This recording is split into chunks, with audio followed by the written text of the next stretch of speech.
Have you ever been just frozen by a huge decision? You know that moment where you have to make the right call and every single option feels like a massive gamble? Well, today we're going to map out that exact maze every leader faces and hopefully find a clear path through it. All right, let's jump right in.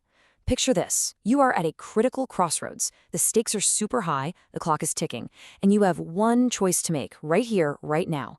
Do you act with what you already know, or do you go looking for more info? Because that single decision, it sets the stage for absolutely everything that follows. And that's really the heart of it, isn't it? This is the strategic crossroads. Every choice you make from here on out begins right here. It's a powerful reminder that how you decide is every bit as important as what you decide. So let's talk about path number 1, acting now. This is for when you look at the situation and think, yep, I've got enough to go on. This is the path of confidence, of speed, but as you'll see, it's not quite as simple as it looks. See, even deciding to act now isn't just one thing. It actually splits right down the middle into two totally different ways of thinking. On one hand, you've got perceived completeness, that feeling that you have all the facts you need. And on the other, you've got pure, instinctual decision-making, basically trusting your gut. Okay, so let's look at perceived completeness. The upside?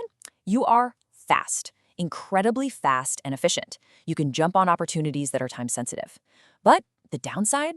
Wow, it's a big one. You're at huge risk of overconfidence bias. You might totally overlook some new variable in the market, and if you're wrong, the cost of that mistake can be absolutely massive. It's that classic, what you don't know problem. And then there's relying on instinct, that gut feeling. In creative fields or a startup environment, man, this can be invaluable. It helps you slash right through analysis paralysis. But, and this is a big but, it's so vulnerable to your own personal blind spots. Plus, try justifying a multi-million-dollar decision to your stakeholders by saying, it just felt right. Yeah, good luck with that. It's really hard to replicate or scale. All right, let's switch gears and look at the other major fork in the road. Path 2, seeking information. This is all about recognizing what you don't know. It's the path of humility, of strategic patience. And seeking information isn't as simple as just Googling something. It's a whole journey in itself, with its own set of choices. First, you have to admit you have a knowledge gap. Then, you have to figure out if the answers you need are even accessible. And then, you have to decide where to look. It's a process. But what happens if the information you need is just inaccessible? This is so frustrating, and it happens all the time. You know exactly what you need to find out, but it's locked away or it just doesn't exist yet. So what now? Well, hitting this dead end basically forces you down one of two paths. So your options are pretty stark. You can either revert back to instinct, just accept the information gap and go with your experience, prioritizing speed but accepting the risk. Or you make the really tough call to strategically delay. You postpone the decision, prioritizing quality, but you risk that the opportunity might just disappear while you're waiting. It's that classic, brutal trade-off, speed versus certainty. Okay, so let's back up a bit. Let's say the information is out there, and it is accessible. Great, but now you have another decision to make. Where do you get it from? Do you look inside your own organization, or do you bring in some outside experts? And this table really lays out the essential trade-off, doesn't it? Going internal is usually cheaper and faster to get started, but you run the serious risk of being trapped by your own company's echo chamber and biases. On the flip side, going external costs more time and money, but you get that specialized, objective expertise that can be a total game changer.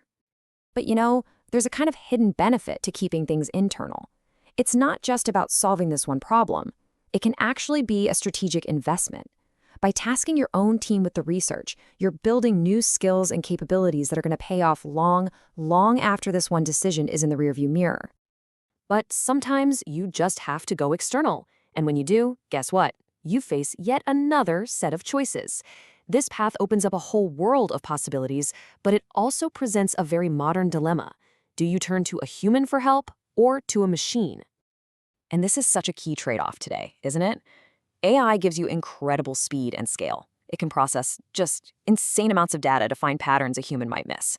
But human analysts bring that nuance, that context, that strategic wisdom that an algorithm just can't replicate.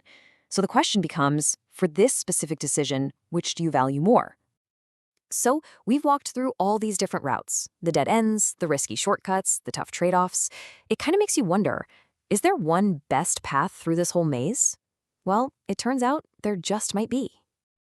And here we have it. The optimal path, according to the source material, isn't about choosing between AI and humans. It's about combining them.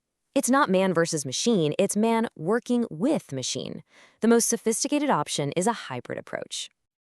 You see, this hybrid model really gives you the best of both worlds. You can use powerful AI tools to scan massive amounts of open source intelligence, or OSINT, which is basically all the publicly available data out there on the web. The AI does the heavy lifting, the data gathering, the pattern identification, and that frees up your human experts to do what they do best. Interpret the context, apply that strategic wisdom, and give you real actionable recommendations. You get speed and depth without the weaknesses of going just one way or the other. Now, this whole hybrid philosophy isn't just a vague idea. It can actually be structured into a clear, actionable framework. Let's take a look at one proposed model from a firm called Webintelligency that really puts this concept into practice. Their motto is beautifully simple.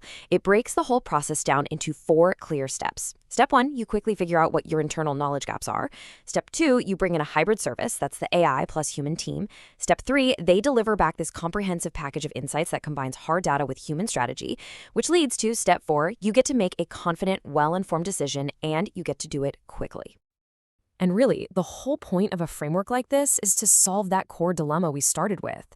It's designed to help you avoid the massive risks of a snap gut decision without getting bogged down in endless analysis paralysis.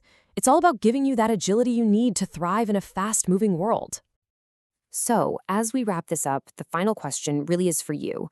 Think about your own decision-making style. Are you someone who tends to act on instinct, or do you sometimes get bogged down in data, looking for that perfect answer? After walking through all these paths, could a hybrid approach like this sharpen your edge and maybe lead you to even better outcomes?